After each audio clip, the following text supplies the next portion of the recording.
এই বাচ্চাগুলোর বয়স আপনার 6 দিন চলে এবং এই বাচ্চাগুলোর জন্য আমরা যে বোর্ডিংটা করছিলাম সেই বোর্ডিংটা প্রথম অবস্থায় ঠিকঠাক থাকলেও এখন বাচ্চাগুলো একটু বড় হয়ে গেছে। 13 তারিখের বাচ্চা এগুলা, এবং এখানে আছে 350 পিস।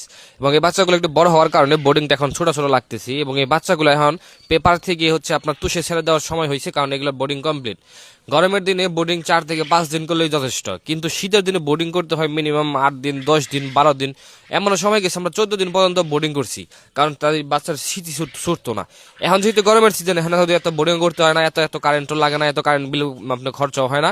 হালকার উপর দেখা যায় যে সুন্দর করে বোর্ডিং করা শেষ হয়ে যায়। এবং আমরা আজকে এটার জায়গাটা এবং যে পরিমাণটা যে জায়গাটার উপর আমরা করছি, এই জায়গাটা আজকে একটু বড় করে দেবো, কারণ যে জায়গাটা এখন বর্তমানে আছে এটা ছোট হয়ে গেছে এবং পাখিগুলো আপনার পাখনা বড় হওয়া এবং ঝরঝরা হওয়ার সময় এখন, যার কারণে আমরা একটু জায়গাটা বড় করে দিলাম এবং পেপারগুলো উঠে দিলাম, কারণ পেপারে এখন না রাখলেও চলবো, তুষের উপরে থাকতে পারবো।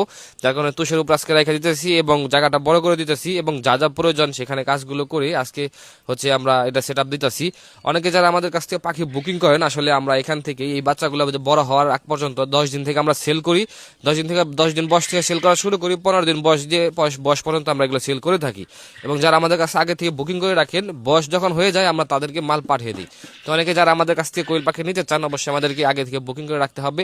আপনার যখন পর্যাপ্ত বয়স হয়ে যাবে, আপনাদের সাথে যে কন্ট্যাক্ট হবে যে এতদিন বয়স, 15 দিন, 20 দিন, 25 দিন, 30 দিন বয়স অনুযায়ী আপনারা নেবেন, সেই বয়স যখন হবে তখন আমরা মালগুলা ডেলিভারি দিয়ে দিই, অথবা যার যার প্রয়োজন বা যারা খামারে আসতে চায় তাদেরকে আমরা খামারে আসার জন্য আহ্বান করি।